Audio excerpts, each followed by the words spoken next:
죄송합니다. 5월 13일에 연수를 하게 되어서 송구스럽고요. 지난 2월에 학생부장 맡으면서 그 미리 메뉴를 쭉 보면서 딱 4가지는 포기 못하겠다라고 했던 것 중에 학교폭력, 그리고 아동학대 신고자 의무교육, 그리고 교권 침해, 그리고 바로 이 성폭력 예방 교육이었습니다. 이게 제가 이제 어깨 짐이 마지막 짐이고요. 학기 초에 굉장히 많은 학부모부터 민원이 왔었고요. 빨리 이런 것 좀 해달라고. 저도 기연수 보건쌤이 주신 그 연수 증명 신청을 딱 드렸는데 2월에 이런 내용 정리해 드려야겠다라고 해놓고 오늘 막 다시 읽는데 또 까먹었어요. 그렇더라고요. 제가 5년 차고요. 4년 동안에 지난 4년 동안에 4건의 성폭력 관련 사건이 있었습니다. 딱 제 기억으로 한 해만 없었는데요. 그때는 한 되게 장기간으로 교직원 토론 있는 교직원 회의에서 성인지 감수성 회의 모든 별로 회의하고 그것도 모든 별로 발표하고 했었던 그 한 해만 성 관련 사안이 없었고요.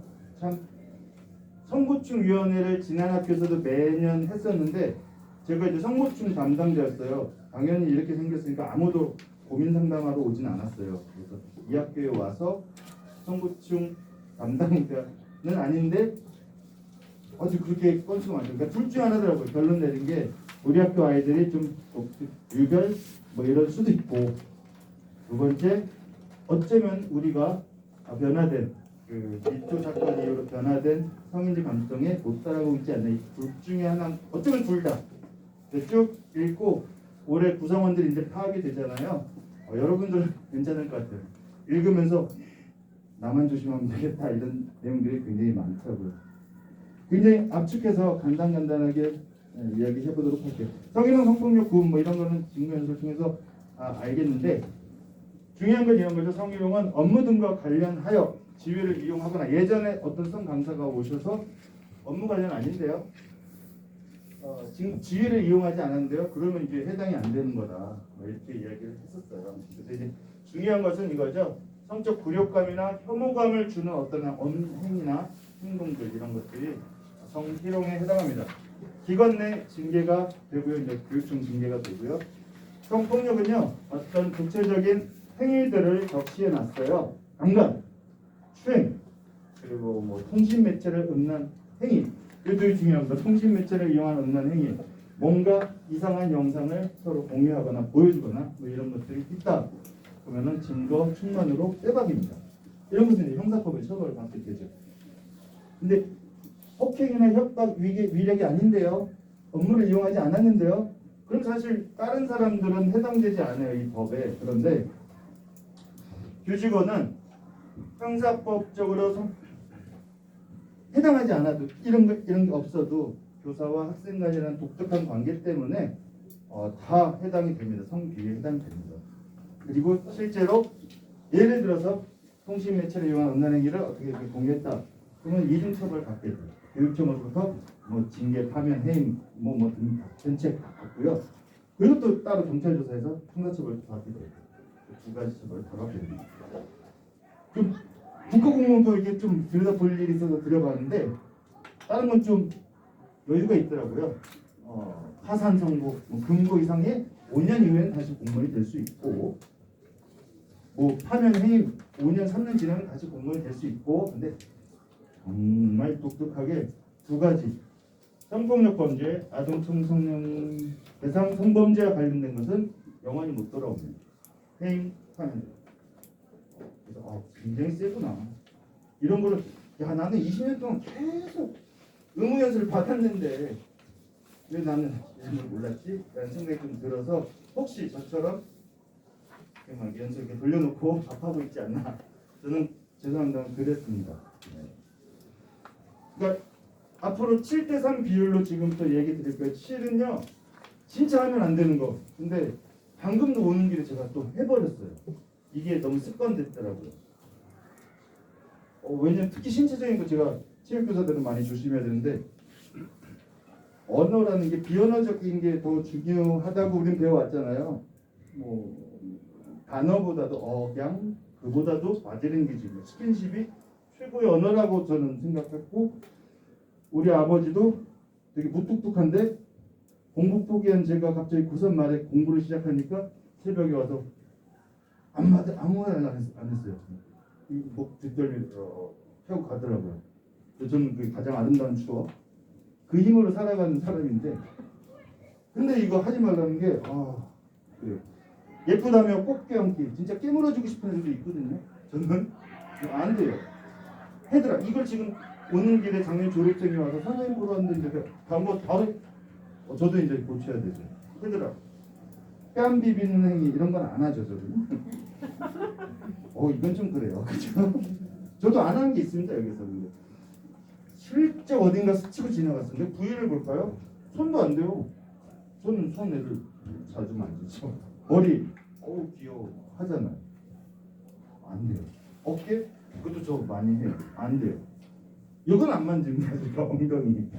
근데 이런 게 다 적시돼 있다는 거예요. 하면 안 되는구나.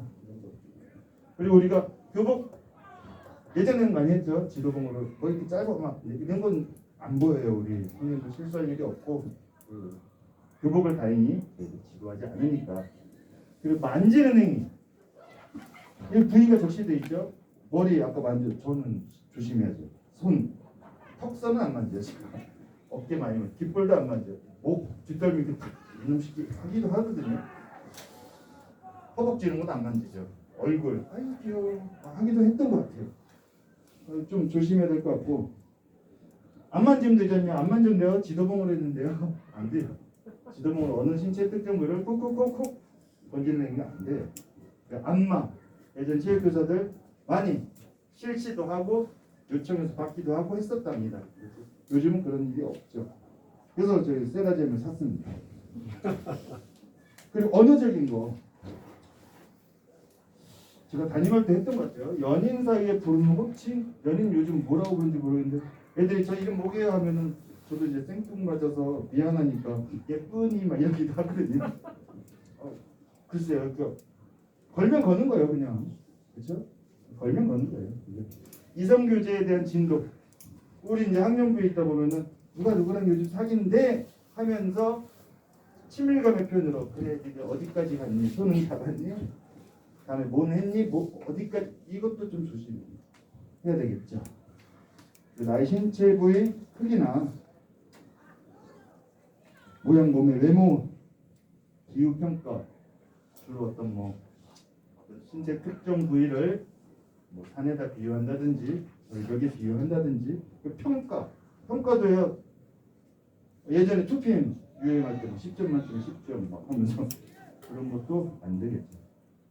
음담패설 이런 건 예전에 교직원 사이에서 아주 예전에 술자리에서 많이, 요즘은 안 하는 것 같고요.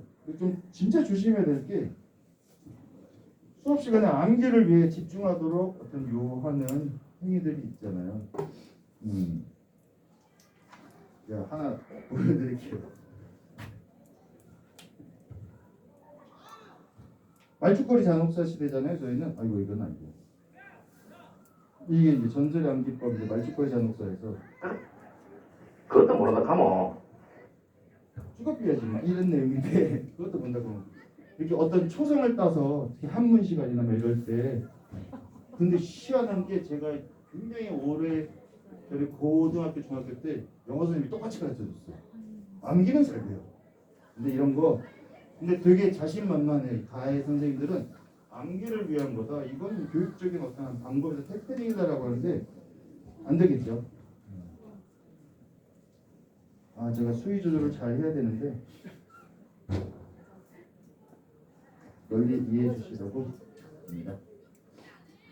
시각적인 것도 좀 상상을 초월합니다. 슬금슬금 나를 훑어갔어요. 아래 위로 어떤 평가를 하는 예비분들이 주로 하는 이런 행위들. 그러면 훑어보면 안 되네. 한 곳을 보면 응시해도 안 돼요. 이제 한 곳을 떨어져. 난 초점이 없었는데 딴 생각하고 있었는데 오해 살 수도 있어요. 그죠? 불멍이나 물멍이나 해야 될 것 같아요. 나에게 SNS, 음란한 사진 이런 걸 막 요즘 앱이 되게 신기해요.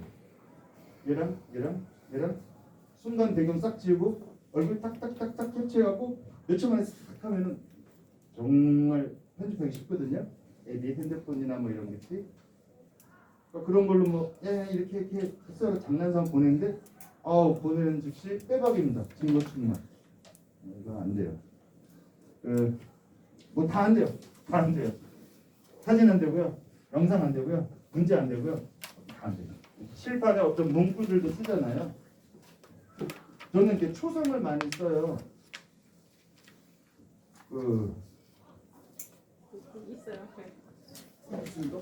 마우스 앞 거기도 있고. 마우스 앞에 흰거 빼야 되더라고. 조준소가 안 하는.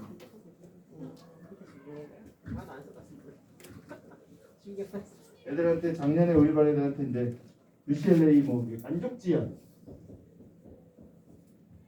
중요한 내용을 이렇게 초성만 딱 써요. 그러면 애들이 자 너희들 참아야 돼. 왜 그렇지 이걸 뭐라 그러지 하면 유찬재라는 놈이 만져줘요? 막 이러더라고요. 어떤 칠판에 이러면 안 돼요. 그래서 무단임으로 2학년 2반 들어갔더니 교육 영상을 막 들어가는데 애들은 막 일본 군인 있잖아요. 자위대. 자위대. 대자 빼고 이것들이 성현이 넣은 하면서 막 자위 하면서 막 난리가 났어요. 막 킥킥킥 거려. 지들이 신났어요. 그때도 얘기해줬죠. 둘이 막 신났지. 불편한 사람도 있는데 어떡하지? 이러면은 성폭력인데? 성희롱인데? 그때 얼굴 빨개지더라고. 근데 되게 억울한 게 자기들이 하면 장난이고요. 우리는 다 봐주잖아. 우리가 똑같은 짓 하면요. 우리는 걸고 노는 거예요. 우리한테 되게 불리합니다. 선거 관련된 자신의 특정 부위. 선거 관련된 자신의 특정 부위가 어디까지인지는 모르겠지만 내가 내 거를 만지거나 노출해도 안 되는 시대입니다. 네. 심지어 분위기 좁은 밀폐된 공간에 단둘이 있는 상황을 의도적으로 만들어서 그렇게 했다. 분위기까지 우리가 책임을 져야 돼라고 하는데 공감 갈 수 있는 내용이었어요. 그러니까 그 학생의 생활지도부에 상담실이 없었잖아요. 오픈 공간이었잖아요. 그래서 야 이거 어떡하지?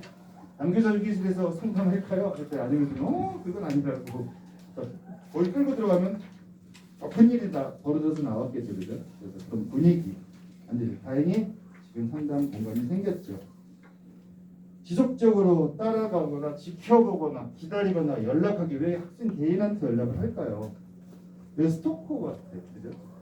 개인한테 연락을 할 필요가 없어. 단톡이나 2인 이상 사제동행 이런 거 만나도 꼭 누구를 같이 해서 만나잖아요, 그죠? 그렇게 하는 게 좋을 것 같습니다. 여기까지 하고 제가 이제 멘티미터로 어떤 생각이 드는지 실제로 한번 들어보려고 했어요. 시간 관계상 오늘은 5월 13일이니까 생략할게요. 생략하고 실제로 여기까지 들어봤을 때 어떤 생각들이 드시나 이런 걸 좀 모니터링 하고 싶었는데 넘어가고 혹시 이런 생각이 들 것 같아요. 어릴 때라 몹쓸 짓 할 수도 있지. 별것도 아닌 걸 가지고 유별나네.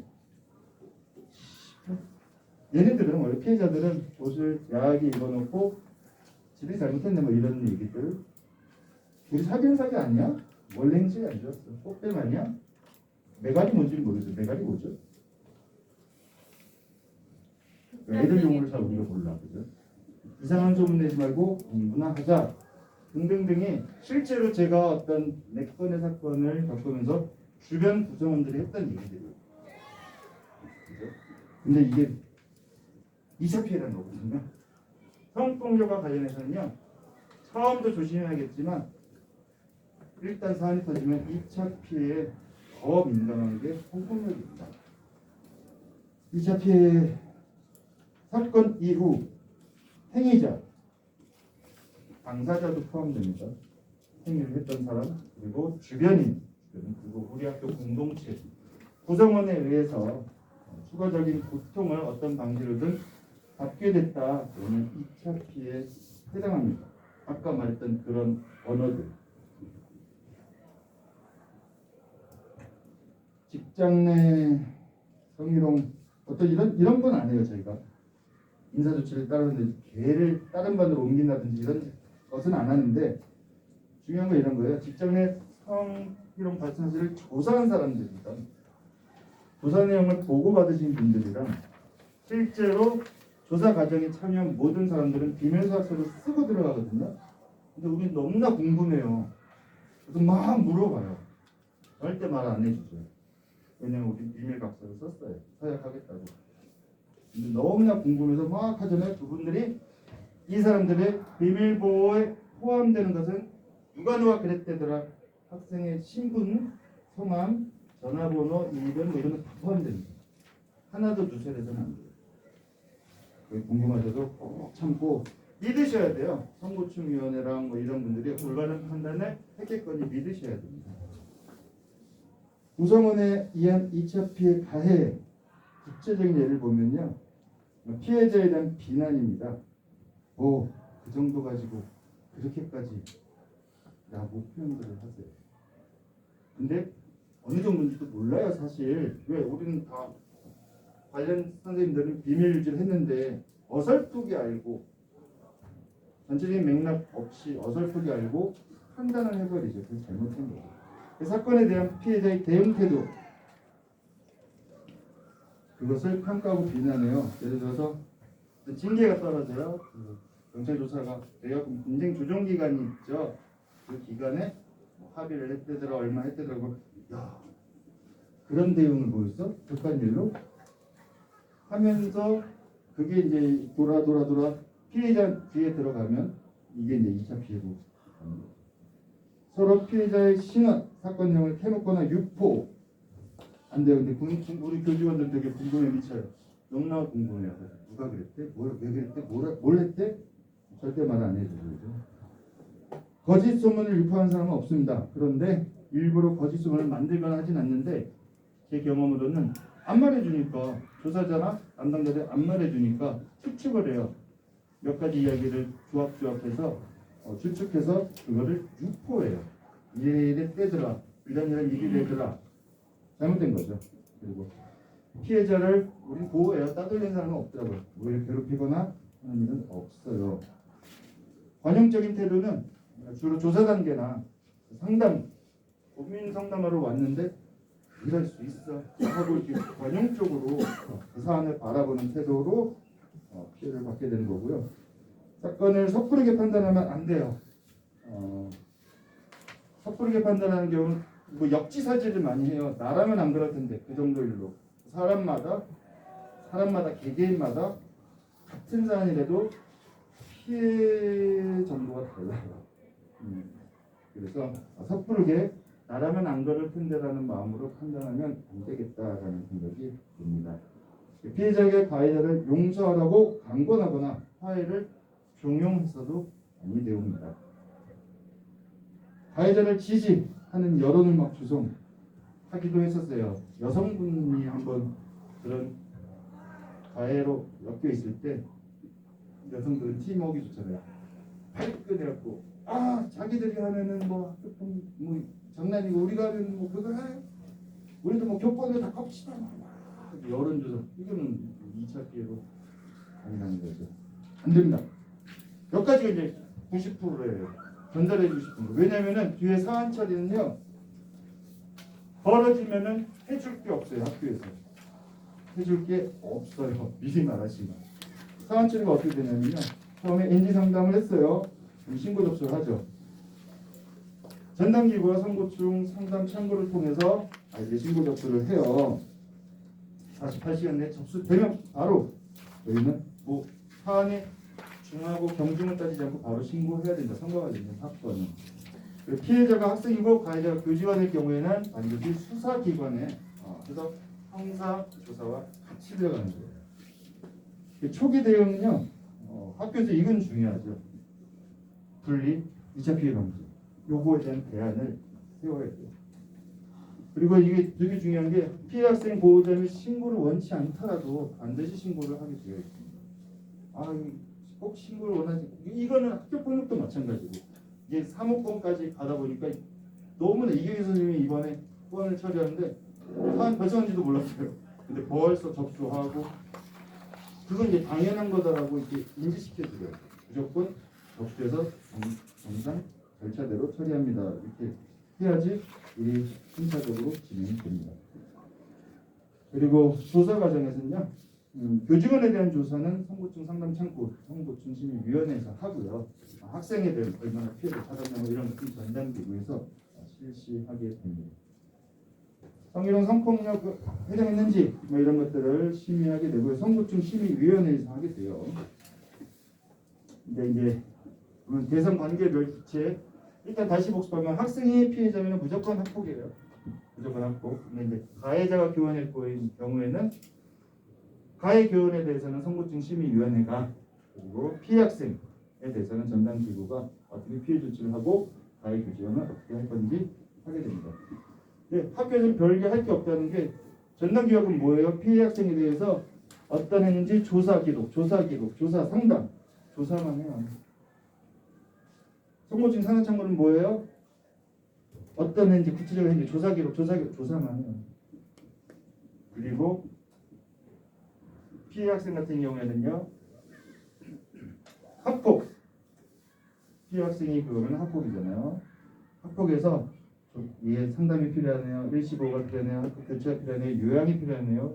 이거를 이행하라고 이행 지침을 내리죠. 그럼 선고증위원회에서는 뭐 하냐면요, 가해 교직원에 대한 심의 조치 결정을 해요. 가해 교직원에 대해서 사면 사과. 이건 강제할 수는 없어요. 본인이 할래 하면 하는 거고. 접촉 협박, 보복행위 금지를 시켜야죠. 그리고 수업 배제, 업무 배제, 수사 개시, 직위 해제 이런 걸 해야죠. 선 조치로. 특별교육, 주의경고, 학교장 주의경고 해야죠. 그리고 인사권이 학교에 있는 대상적인 기간제 선생님이나 시험 강사에 대해서는 바로 인사 조치를 할 수 있어요. 근데 정교사다 막 하면은 인사 조치를 건의하죠. 교육청에서. 그런 조치를 우선 하고 그 다음에 징계위원회로 가는 거예요. 그 징계위원회에서 징계 처리가 되면 사후조치. 사후조치도 되게 어렵습니다. 피해자가 잘 적응하는지 계속 모니터링 해야 되고요. 재발 방지에 대해서 예방 교육도 세워야 되고요. 3개월 내에 전수교사도 하고 실태조사도 하고 여성가족부에도 이게 되게 복잡해집니다. 근데 이런 건 선생님들이 되게 스킵해야 되는 게 관련 부서에서 다 할 거예요. 다시 말씀드리지만 뒷부분은 할 게 없어져요. 아까지 말했던 유형별 2차 피해까지 꼭 조심해 주십사 하는 마음으로 급히 마쳤습니다. 감사합니다.